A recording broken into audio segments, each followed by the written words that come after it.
Near Bethsaida on the Sea of Galilee, archaeologists feared precious history was lost. So, Professor, help us out here. What does this say? Scientists digging through mud on the shore of the Sea of Galilee have uncovered ancient texts containing words attributed to Jesus Christ, words that do not appear in any Bible ever printed. The discovery was buried beneath a collapsed church for 1,200 years, sealed in a mosaic floor no human eyes had seen since the 8th century. When researchers used infrared imaging to reveal the hidden inscription, what came into focus was a direct command spoken by Jesus to the Apostle Peter that exists nowhere in Scripture. The early church knew about these words. They carved them into stone. They built an entire basilica around them. And then an earthquake swallowed everything: the building, the inscription, and the words themselves, burying them until our generation pulled them back into the light. The question is no longer whether lost sayings of Jesus exist. They do. The real question is why these words were never included and what else is still underground. The lost record. For generations, people believed the record was complete, every teaching preserved, every moment captured, the canon sealed. But over the last century, ancient manuscripts written in Greek, Coptic, and Aramaic have surfaced from caves, deserts, and forgotten archives. Some contain sayings attributed to Jesus that feel familiar but not identical, more direct, sometimes more intense. I'm standing about 500 meters from the shoreline of the Sea of Galilee. These texts weren't random inventions. They were copied, debated, passed between communities of early believers, and at some point excluded when the biblical canon was finalized. Scholars have always wondered whether any of these lost sayings could be anchored to a real place, a real community, a real moment in history. Here's where it gets unsettling. That's exactly what happened at a swampy excavation site that most of the academic world had already dismissed. In 2016, Professor Mordecai Aviam of the Kinneret Institute for Galilean Archaeology at Kinneret College, Israel, and Professor R. Stephen Notley of Nyack College in New York launched an excavation at El-Araj, a waterlogged patch of land on the northern shore of the Sea of Galilee. Ancient pilgrims had once claimed this was the location of Peter's home, the fisherman who became one of Jesus' closest followers. Modern historians doubted it. Most assumed the real Bethsaida was located at Et Tel, a rocky hilltop packed with impressive ruins about 2 kilometers inland. In 1987, archaeologist Rami Arav had conducted surveys at El-Araj and declared the site contained nothing beneath the Byzantine layer but sterile sand. El-Araj was written off. Nobody expected anything. The excavation wasn't glamorous: thick mud, constant water seepage, weeks of digging with almost nothing to show for it.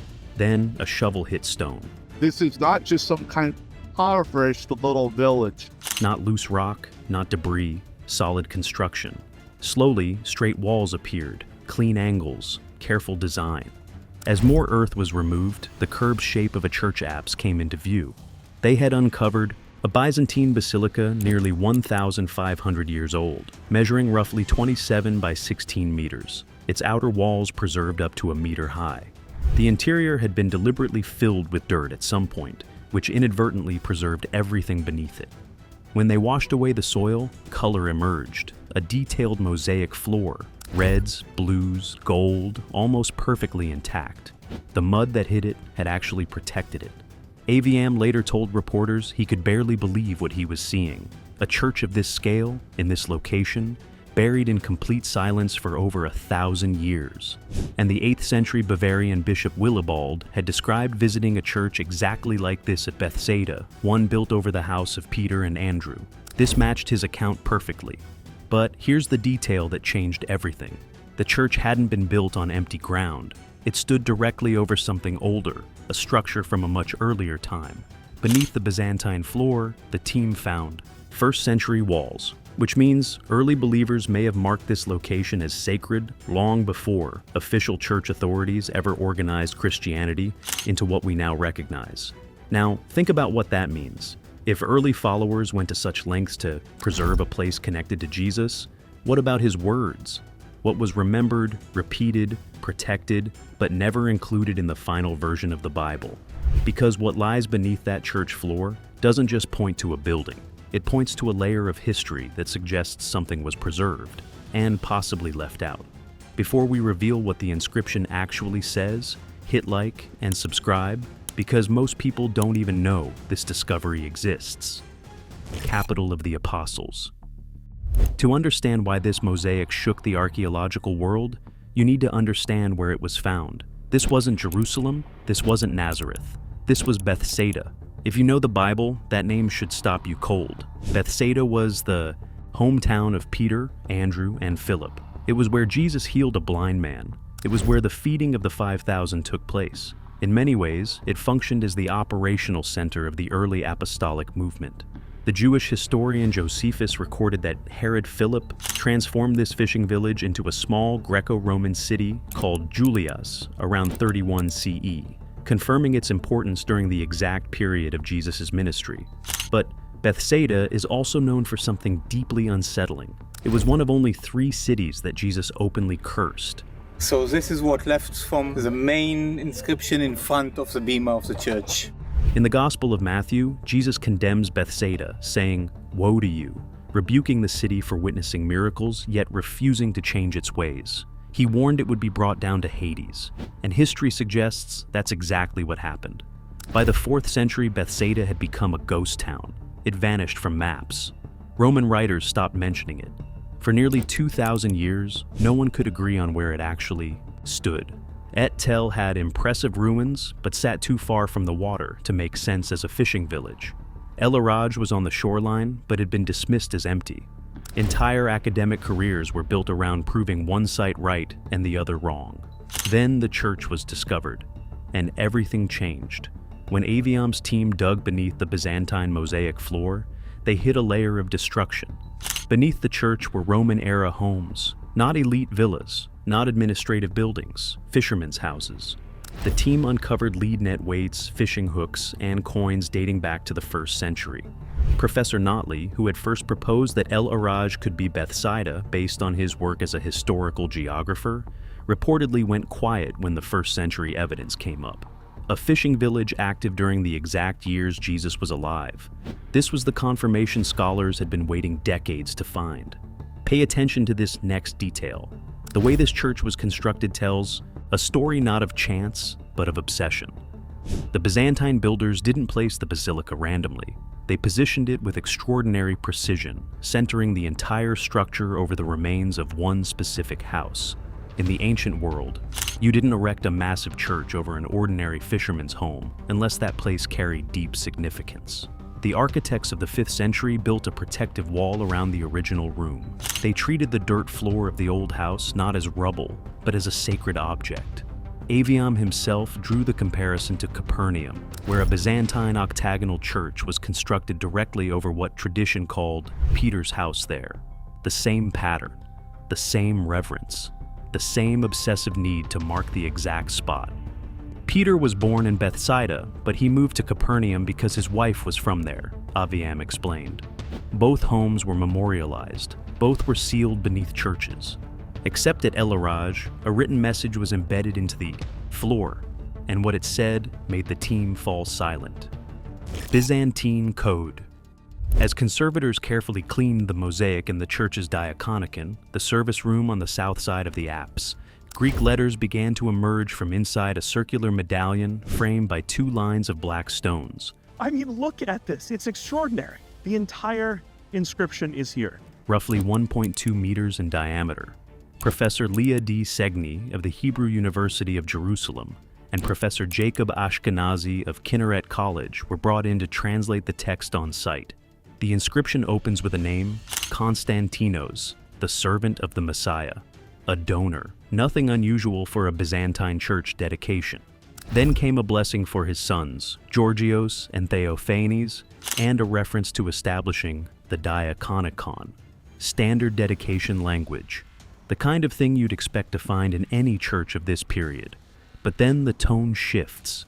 The text dedicates the church to someone it calls the Chief of the Apostles and the Keeper of the Keys of the Heavenly Spheres. That phrase is explosive. In theology, language is never accidental. The specific Greek words used here carry immense weight. They imply rank, authority, a clear chain of command. The reference to the keys directly echoes the moment in Matthew 16:19 when Jesus tells Peter, "I will give you the keys of the kingdom of heaven." Dr. Aviam later noted that there is no other inscription in the entire Eastern Mediterranean that uses the phrase "keeper of the keys" in this way. Not one. This was unique, this was deliberate, and it was found in Peter's own hometown. Here's where it gets truly wild. The inscription wasn't just a dedication, it was a theological statement carved into stone, declaring Peter the supreme authority among the apostles, right here in the village where he was born. This strikes at the heart of one of Christianity's longest-running debates. The Catholic Church grounds its legitimacy in the belief that Peter was the first pope. Many Protestant traditions argue the opposite. But buried beneath the mud of Peter's own village is a text that supports the supreme authority view, written by the people who lived where Peter lived. And there was more hidden inside that medallion. Fainter letters, harder to read, worn by thousands of footsteps over centuries, or perhaps carved lightly on purpose, meant to be seen only by those who knew to look. To the naked eye, the words were almost invisible. The researchers brought in advanced imaging equipment. Infrared scanners cut through centuries of grime and damage left by time.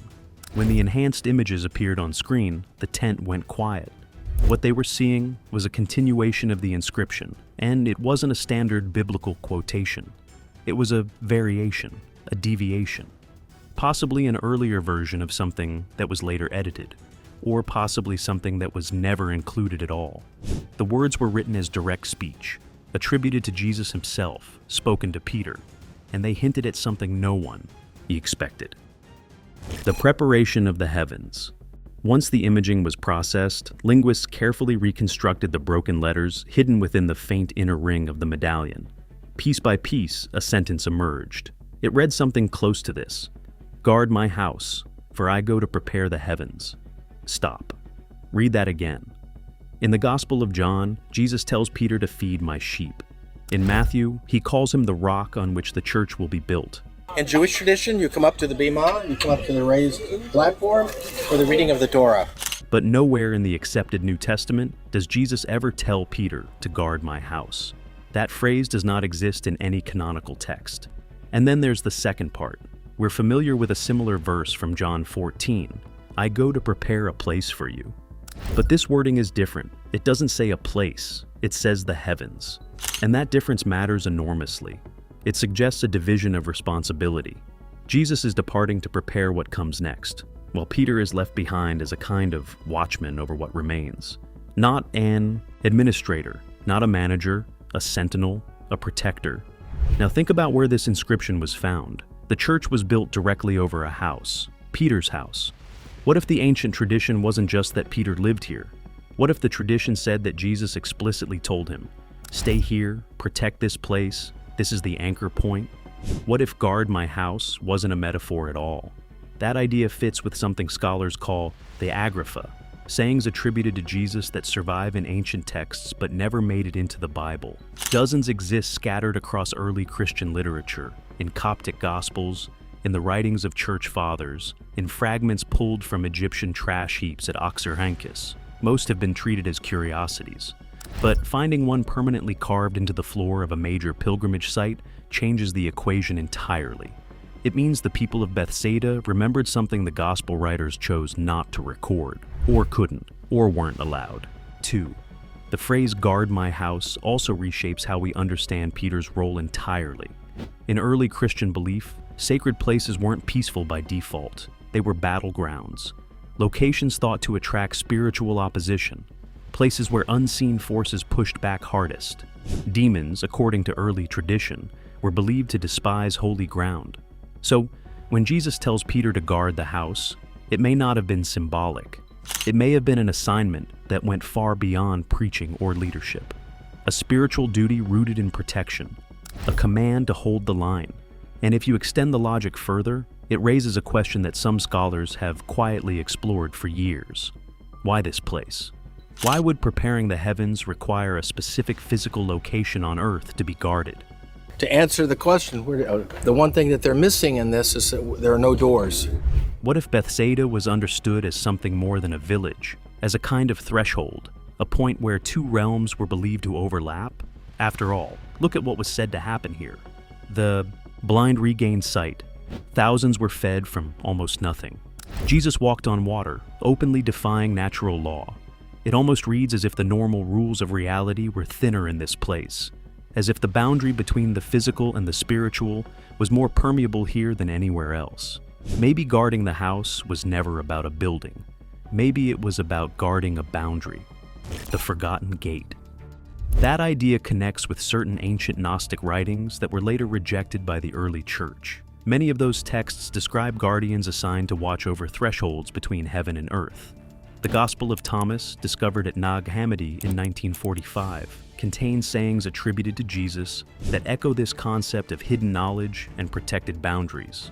The mosaic found at El-Araj may be a surviving trace of that older, more mystical version of early Christianity. One that did not survive as the faith became structured under Roman influence.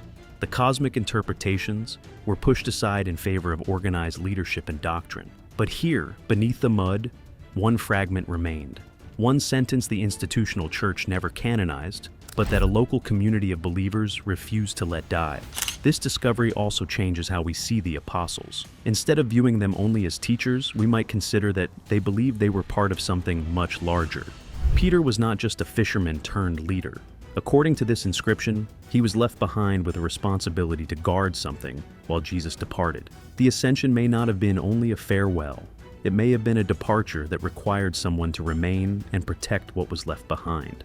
Not a goodbye, an assignment. And that reframes the relationship between earth and heaven in early Christian thought. It turns abstract ideas like the keys to heaven into something physical. After all, keys are meant to lock and protect a real place. The mosaic suggests that the earliest believers saw this exact location, this specific stretch of mud in Galilee, as nothing less than heaven's outpost on earth. And Peter wasn't just a teacher there. He was the one left in charge, told to hold the line until the master returned. The earth swallowed it whole, and then the earth took it back. Sometime in the 8th century, the ground shook.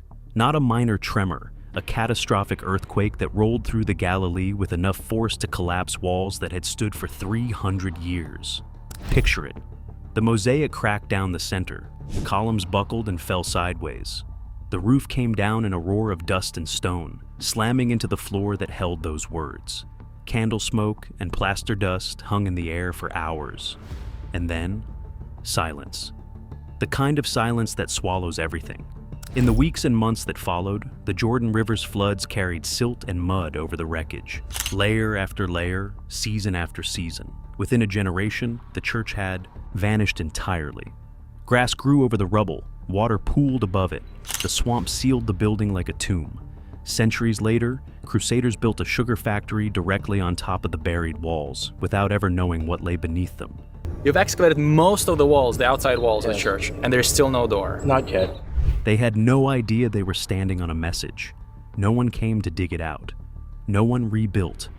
The curse Jesus had spoken over Bethsaida, "You will be brought down to Hades," seemed to have completed itself with terrifying literalness. The city and its secrets sank beneath the earth and stayed there for over 1,000 years. Think about that timeline. The words attributed to Jesus were carved into that floor in the 5th century, buried in the 8th, sealed for 1,200 years. And then, in our generation, Professor Aviam's team pushed through the mud and the letters reappeared. Greek words, still legible, still carrying the same weight they carried 1,500 years ago. Was that an accident? Maybe. Or maybe the message was never meant only for Peter. Maybe it was preserved for whoever finally uncovered it. Guard the house, protect the foundation. The assignment wasn't finished. Today, the site at El-Araj is covered again for preservation. Professor Aviam and Professor Notley continue excavating season after season. In 2025, a wildfire swept through the nature reserve, burning for 17 hours. But when the smoke cleared, it revealed something unexpected. The settlement was far larger than anyone realized, with Roman-era walls scattered across hundreds of meters of newly exposed ground. "We discovered how large the site is," Aviam said. "Much, much bigger than we thought. New seasons keep bringing new layers, but the words from that mosaic have been documented, photographed, scanned, translated by leading specialists, and published in academic journals. They cannot be erased. the message has resurfaced. Because if Jesus gave Peter instructions never recorded in the Bible, words remembered by an entire community carved into stone, sealed by an earthquake, and hidden for a millennium, then the canon we hold today may not be the complete story. These weren't fringe believers scribbling in margins. They built a basilica around these words. They honored them with gold and blue mosaic tiles. They treated them as sacred truth. And then the earth buried all of it. So the question remains, what else is still down there? If these words survived 1,200 years underground, what's still waiting beneath the surface? Subscribe, we're going to find out.